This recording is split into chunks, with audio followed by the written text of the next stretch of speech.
What's good, everybody? It's your boy, First Degree, back at you with another video. And tonight we got the Chicago Sky going up against the Indiana Fever, and we are in for a big game tonight, as you all know. Anytime the Fever come to town or Chicago Sky faces the Indiana Fever, you know it's always going to be a big game.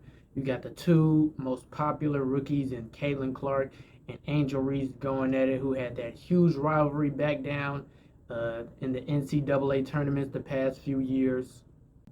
Not only that, you got Camila Cardoso and Aaliyah Boston, two of South Carolina's very best of all time, going at it. Former teammates, former sister in arms on the court, won national championship games together. So, those two are going to be going at it. And usually, when those two go toe to toe, they put out some of their best performances.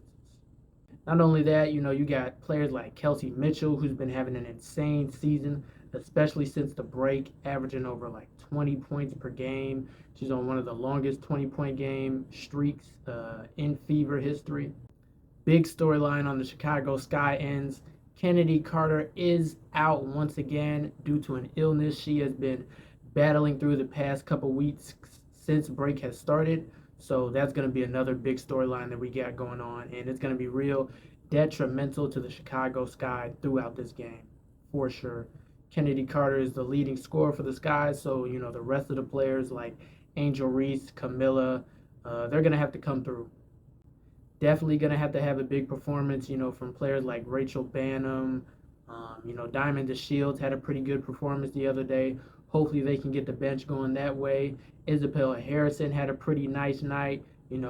What thing Chicago is going to have to do that they have not been doing recently is make sure that they feed the hot hand. Overall, though, I do want to talk about just how both teams have been performing since the break has been going on. And I got to say, starting off with the Fever, I'm not going to go into too much just because there's not a lot to say, other than they have just been looking like a completely different team, and they're looking real dangerous for anybody.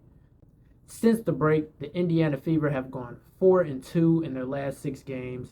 They've scored 88.5 points per game. They're shooting a solid 46% from the field goal percentage, and they're shooting a decent 36% from the three-point line. So Indiana Fever has been looking good, man. They've been on a tear. They've been beating some pretty solid teams. They just coming off a huge win against the Connecticut Sun.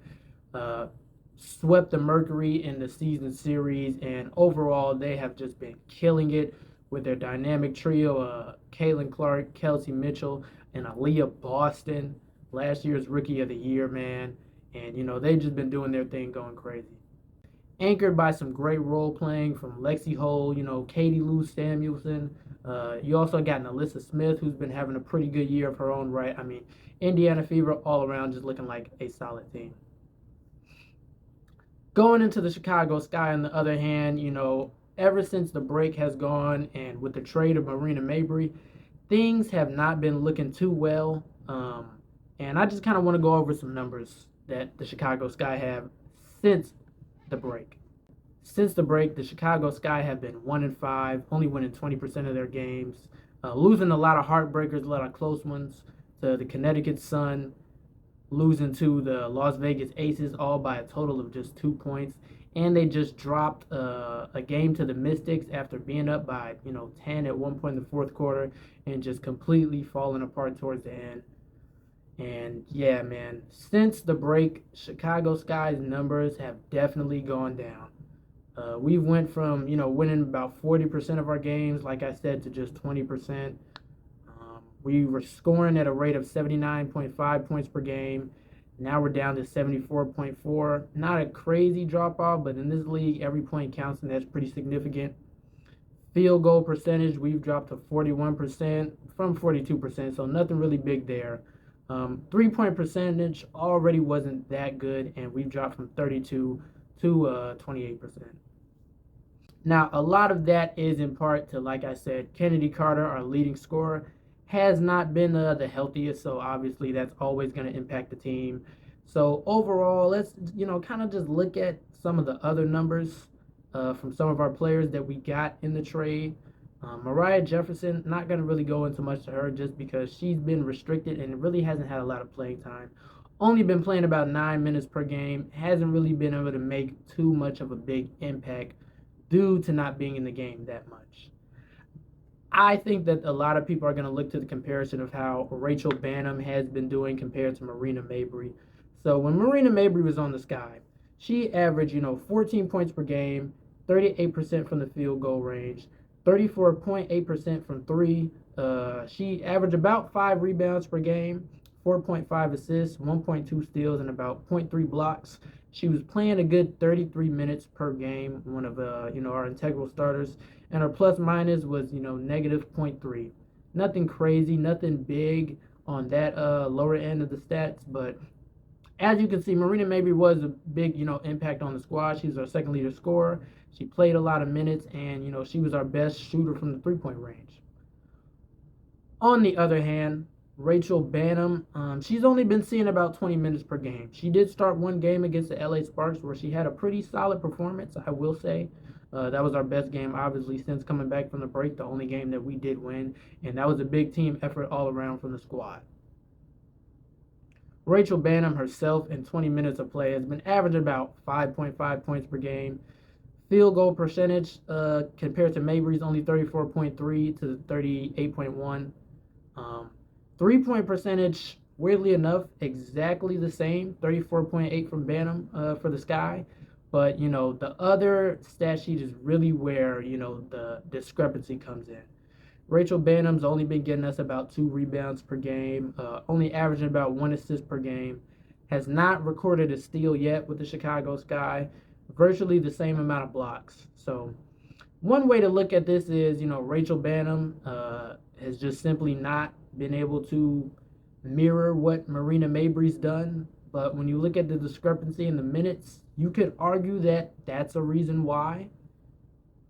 I mean, that is possible. And along with that, most of her shooting stats relatively around the same. Drop off not huge, but the big discrepancy is the points. Obviously, Marina Mabrey was scoring about 9 more points per game than Rachel Banham was, and she was getting a lot more rebounds and a lot more assists. So that in itself will always impact the team when you lose someone who's giving you solid numbers across the board in the most important stat sheets when it's scoring, rebounding, assists, and shooting percentage.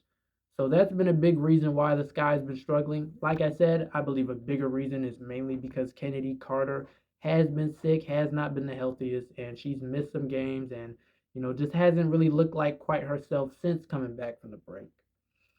Overall, I still think this game is going to be a crazy, action-packed game. Caitlin, Clark, it's Indiana Fever, Angel Reese, Chicago Sky. Those games are always going to be intense because the undertone is there from the fans. Bringing the energy into the arena to the players, it's just rubbing off on them. And then everyone else around. You got a baller like Kelsey Mitchell. You got Leah Boston, Camila Cardoso looking to take each other heads off down low. I mean, you're always going to have a great game when these two teams come to town. I look forward to it. Currently, Indiana Fever lead the series 2-1. With Kennedy Carter out right now, it's going to be very hard for the Chicago Sky to pull off a win. We're definitely going to need major performances from our bigs. We're going to need our guards to be consistent, limit the turnovers, and be able to feed the bigs down low. And Camila Cardoso, she's got to take more than 4 shots this game. And really, we should just, try our best to run through her. She opens up a lot for more players. She's a great passer. She gets rebounds herself along with Angel Reese. Both of them, they're leading the league as far as the duo and double doubles go. They've been great down there. And she just makes it easier for everybody when the ball is going through her. Overall, man, I do think the Chicago Sky can pull off the win.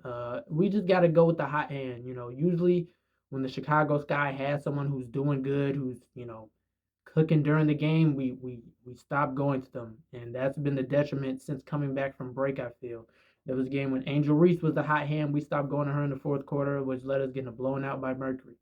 Multiple games, Camila Cardoso has been dominated on the field goal percentage. We stopped going to her. Last game, Isabel Harrison was having a great run, especially in that first half. we stop giving her the ball, then we start, having some turnovers. So Chicago Sky's got to really do a much better job of identifying who on the court is giving us that energy and giving us that offensive spark.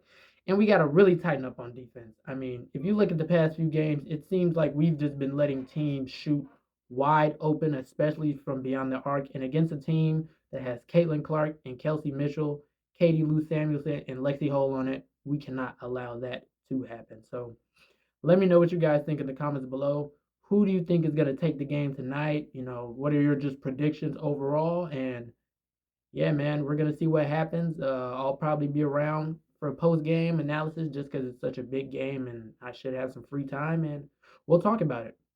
But other than that, man, you guys all have a great day and I'm out. Peace.